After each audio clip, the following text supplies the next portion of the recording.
Hello बंधुगण मो channel को आपण मानकु स्वागत। चलतु शुणा आज सुविचार। चिंता सेतिकी कर जेतिकी रे तुमर कौनसी काम केमिति सफल होई जिवो एते नुहें जे जीवन समाप्त होई जिवो। शब्दर शक्ति को अवमानना करंतु नाही।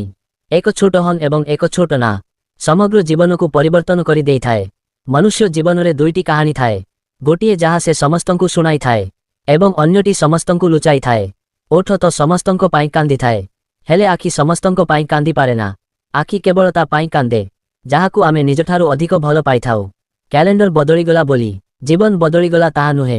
मने रखंतु आपणको जीवन सेहि दिन बदलिबो जेउ दिन आपणको पाई अन्यर मुहनरे हस फुटी पारिबो। कौनसी काम छोट किंबा बड़ नुहे, बरं काम करिबार प्रणाली स्वल्प किंबा दीर्घस्थायी होइथाए। व्यक्ति विशेष उपरे निर्भर करे ताहा केते शीघ्र अंतिम पर्याୟରେ पहुंचिबो। स्नान द्वारा शरीर, दान द्वारा धन, सहनशीलता द्वारा मन एवं सचोट पणिया द्वारा जीवन शुद्ध आउ पवित्र होइथाए। एहा निश्चय मने रखंतु जे आपणको अतीत हेउछि शिक्षा, वर्तमान हेउछि एक सुंदर उपहार आउ भविष्यत हेउछि जीवनर एक प्रेरणा। मने रखंतु आज जहार मूल्य एबे आम पाखरे नाही, काली हुए तो तार सबुठारु बेसी आवश्यकता पड़ी पारे। मने रखिबा उचित ए समय किछि भी करि पारे।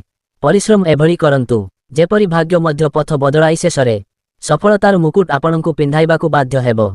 मने रखंतु कौनसी काम असंभव नुहे, एही चिंताधारारे आगकू बढ़िबा उचित।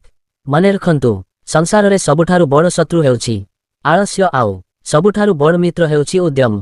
प्रत्येक मनुष्यर निजर आत्मविश्वास एवं कठिन परिश्रम हेउछि एमिति एक औषध जहाँ प्रत्येक मनुष्यर पराजय रूपक रोगकू मारी देइथाए। चुप रहिजिबा माने नुहें जे जणे दोष करिछि, बेले बेले चुप रहिजिबा भी उत्तम उत्तर होइथाए।